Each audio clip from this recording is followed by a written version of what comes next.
Assalamualaikum warahmatullahi wabarakatuh. Saya di sini akan menjelaskan materi tentang perencanaan strategi makro dan mikro. Perkenalkan, saya Uli Agustina dari kelas E4 dengan nomor NPM 101202222. Akan menjelaskan tentang materi manajemen SDM. Saya akan menjelaskan tentang pengertian perencanaan SDM, model perencanaan SDM tingkat mikro, dan perencanaan SDM tingkat makro. Pengertian perencanaan SDM. Sumber daya manusia adalah kemampuan terpadu dari daya pikir dan daya fisik yang dimiliki individu. Perilaku dan sifatnya ditentukan oleh keturunan dan lingkungannya. Sedangkan prestasi kerjanya dimotivasi oleh keinginan untuk memenuhi kepuasannya. Menurut Andrew E. Sikula, tahun 1981, halaman 145, mengemukakan bahwa perencanaan sumber daya manusia atau perencanaan tenaga kerja definisikan sebagai proses menentukan kebutuhan tenaga kerja dan berarti mempertemukan kebutuhan tersebut agar pelaksanaannya berinteraksi dengan rencana organisasi. Model perencanaan SDM. Perusahaan menguji kebutuhan keahlian masa depan menurut jabatan dan kategori pekerjaan, apalagi untuk menghadapi tuntutan pasar global yang tidak mungkin dihindari oleh siapapun. Oleh karena itu, penting memperkirakan keterbatasan dan surplus SDM untuk tiap kategori jabatan yang ada dalam perusahaan. Apabila tindakan-tindakan perusahaan telah dilakukan dengan baik, maka perusahaan mengembangkan kebijakan rencana dan tujuan MSDM yang baru, seperti rekrutmen, seleksi, penempatan, pelatihan, kompensasi, promosi, perhentian sementara, dan pemutusan hubungan kerja dengan karyawan. Perencanaan SDM tingkat makro.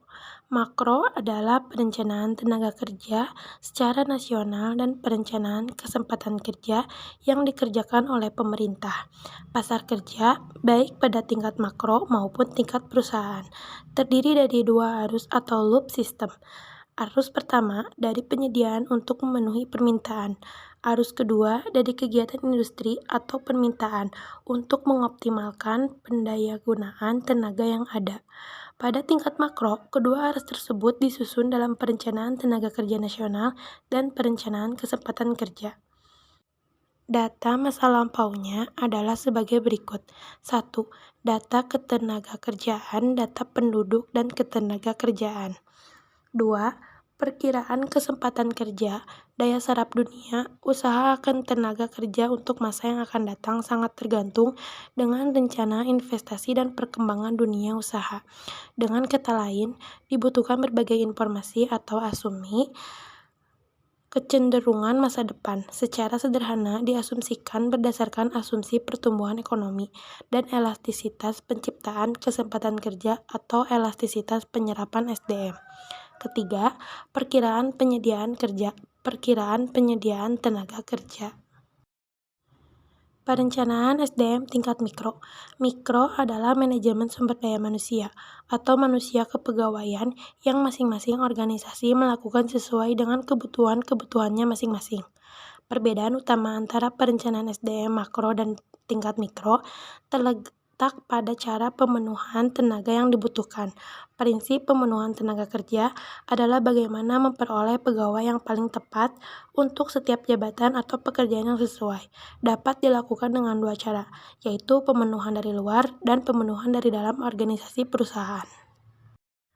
Perencanaan tenaga mikro dapat melalui dua pendekatan, yaitu 1.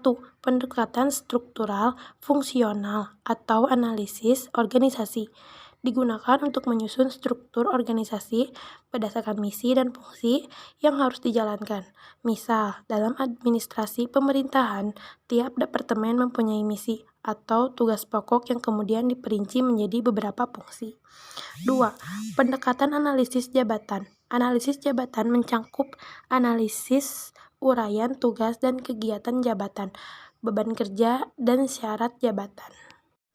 Baik, cukup sekian penyampaian materi tentang perencanaan strategi makro dan mikro. Saya ucapkan terima kasih.